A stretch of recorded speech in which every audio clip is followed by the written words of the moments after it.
Ladies and gentlemen, this is our second bout of the evening, our second in the amateur bout. We are ready for three-minute rounds in the amateur lightweight division. Introducing first, fighting out of the blue corner, a KO specialist. He stands 5 feet 9 inches tall and weighed in at 154.6 pounds. An impressive record of 5 wins, 1 loss, and 0 draws, with 4 of those wins by TKO. Representing Carbon Midlands from Wolverhampton, England, Nathan NDogg Clayton.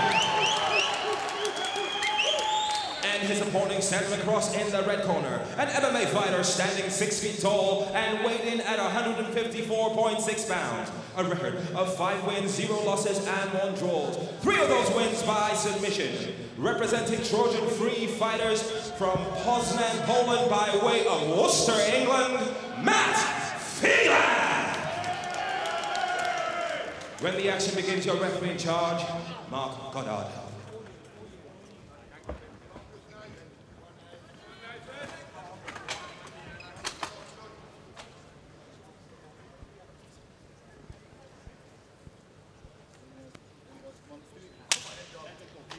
So Chris, as you mentioned, you can see the different dynamic in body shapes, can't you? The man, as you said, the heavily muscled Nathan Clayton, who bangs them out early against the taller, more wiry Figlak, who also put in a nice little right-hand counter there and a front kick. Beautiful technique coming in there from Figlak, but Clayton headhunting early.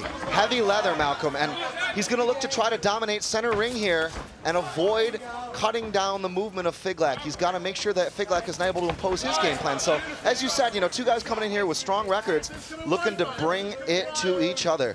And obviously for Clayton is the added incentive of turning pro. You want to turn pro on a good win. A little bit of a slip there from Figlak. He didn't get hurt, though, so nice switch kick. He needs to go a little bit more quick on that and set up with punches, though. I'd like to see him use that range as well. He's got those long legs. You can see keep nice knee attempt, but it was caught by Clayton. The intention was right, but Clayton was right on it. And a short uppercut to the body. And Figlak locking up that tie plum briefly. I think that would have been a wise strategy. You know, we saw what kind of distance he can cover with those knees. You'll also notice the way he sprung up on his toes to launch that. That's perfect technique. There we go. That's a better switch kick. That's what I'm looking for. That's the speed. If you're gonna throw a single kick, you got to have speed. Otherwise, you get countered. And for Clayton, I'd like to see him vary up a bit. You mentioned earlier that he's headhunting. He hasn't stopped doing that. I'd like to see him maybe work like he did there. Work the body to get to the head, and he just did that then. And he beckons Figlak up. No surprises there. He is looking to land bombs early, Malcolm. But he's got to be careful of the counter like that, Chris, because when he headhunts like he does like that, he leaves himself open to the counter. When he's in close like that, work the body, work downstairs, come back up, if that's what he's looking for, because Figlak has got those elbows tucked in tight. He brings them up tight, again, as you saw there. Big right hand, but it's not effective with the guard that Figlak's got. I like the parries that Figlak is using as well. You know, it's those straight punches that are going to be the biggest worry for Clayton if this continues, because if Figlak catches the distance and, more importantly, gauges his rhythm. See what I mean? There's that 1-2. You're right, Chris. Beautiful left and right. And look how he tucks up that elbow and brings that hand up. Outstanding head movement from Figlak. He's loosening up in there, you know. It seemed to me that Clayton was a little bit more confident to begin with, but Figlak slowly catching the momentum. Well, he's got to be careful, because when he threw that low right kick, he ate a right hand from Clayton. But apart from that, as you said, I think the dynamic has changed in his favor in terms of confidence. And superb right hand through the channel, as you said, Chris. It's the straight punching of Figlak. And I like his patience as well. And the front knee. And right back in the full tie plum nearly there, except for he opts to go to an over-under. But those knees are murderous.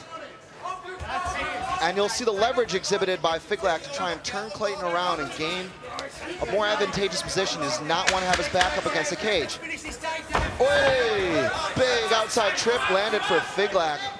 Excuse me, Clayton. Clayton's cut. Clayton is cut above the right eye. Wow, what a round.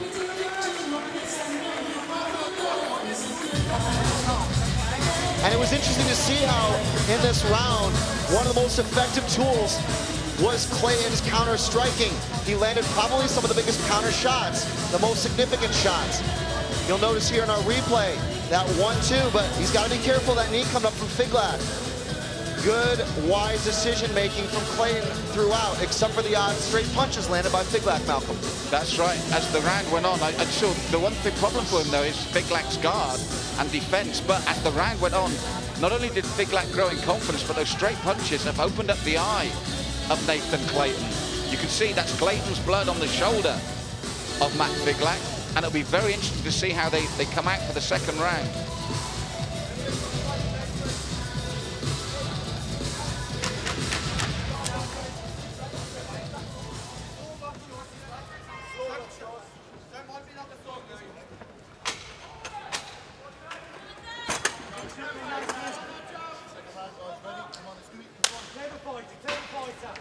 So round two, Chris, and we had maybe 2/3 of the round to Clayton, and that final third, Figlak grew in confidence with his straight punching, and it's actually, I think, the left eye. It's the left eye of Clayton, which he's just landed a kick on again. And a beautiful right teep straight up underneath the guard of Clayton.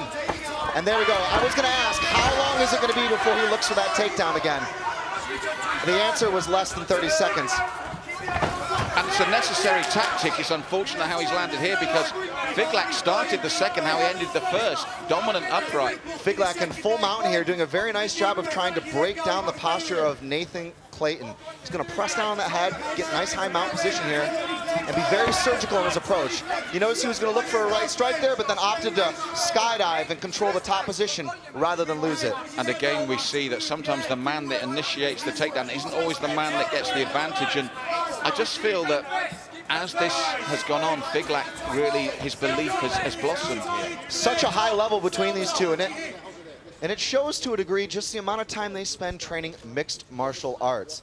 These guys clearly have trained in different disciplines, but they've put it together. They've mended it at the seams, and it's just been a real treat to see here in this amateur bout tonight, Malcolm.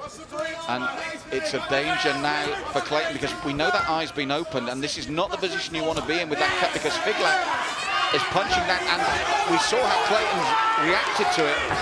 And Clayton nearly gives up his back there, but does the right thing and scrambles. He timed that beautifully. You know, there's a moment, there's like a little interim moment in between giving up your back and then coming back in. But armbar, oh!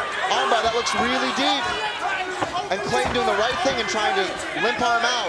But that's a dangerous move because sometimes you limp arm and get stiff armed and it goes straight.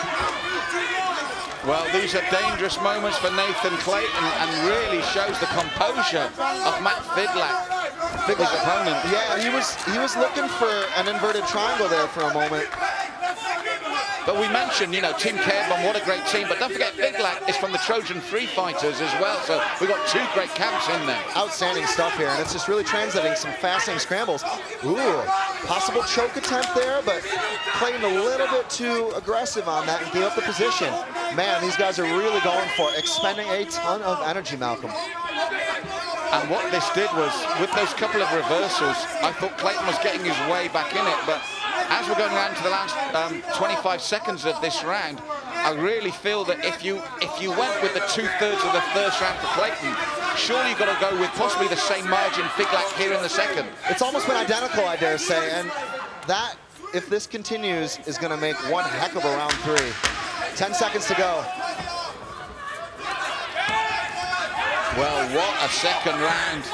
And how much does it take? Oh, what a big finish as well for Figlak. Huge flurry from Figlak there, ending out the round with 4 or 5 straight punches and a nice right knee. And I think that might have been a testament to one of the biggest differences here in the round for Figlak, was that striking. You'll notice that beautiful front kick to the face. And to the cut. And we'll also see how that translated from the feet to the ground, which was my point about how they spend their training. You know, Figlak doing such a great job of maintaining position, landing the odd shot, picking the smart shots. And Clayton opted to partially give up his back there, but then did a good job coming down to close guard. Outstanding round. So Chris, for me, this is beautifully balanced now coming into the third round, because you can make a case for Clayton 1, definitely, Figlak 2nd. And now, I just wonder who's got the better game plan here for the third and final. They're working very hard on Clayton's eye, which is showing the signs of damage now. And you can also see in Figlak's corner, they're doing a great job of controlling his breathing, slowing it down. And in the case of Clayton, they went more in the territory of trying to do a little bit of damage maintenance there. So that might be the factor. It looks like there's quite a bit of swelling there underneath his left eye.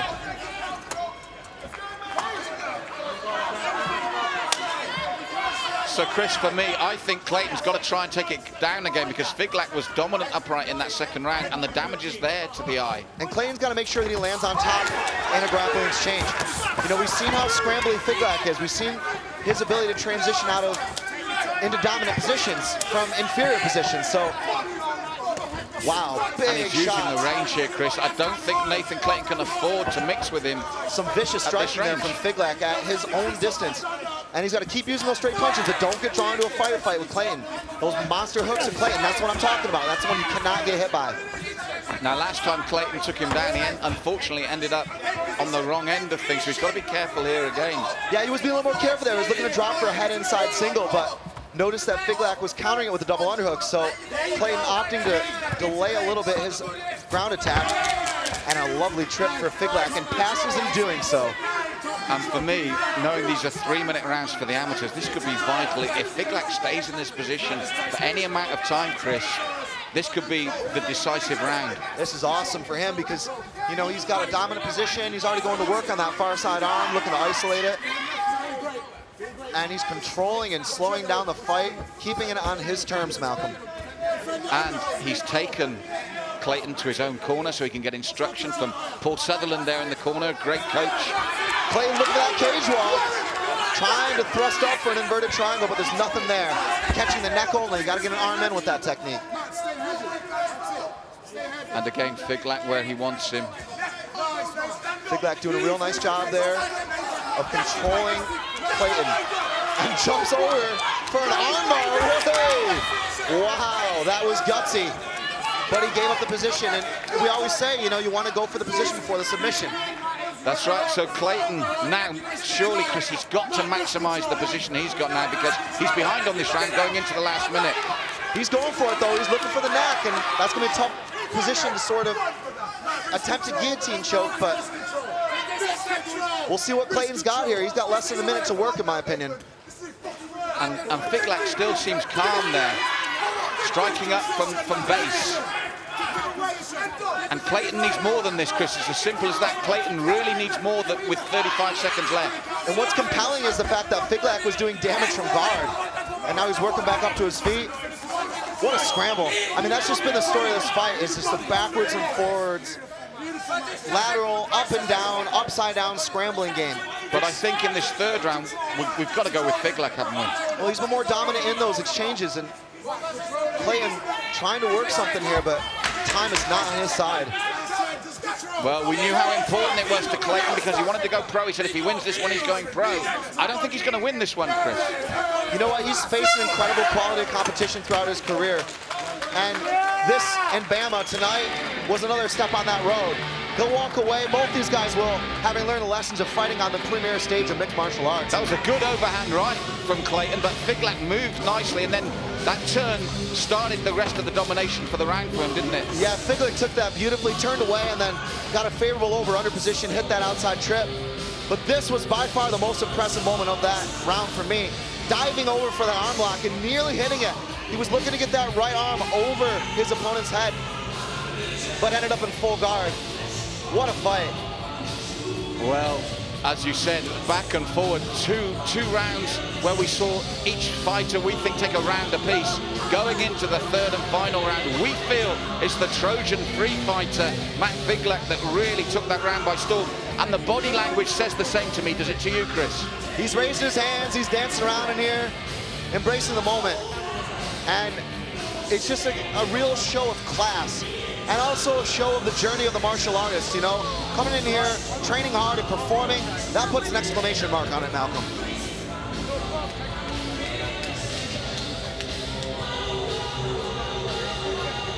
So we're going to go to our MC, Buddy Johnson, for the official announcement.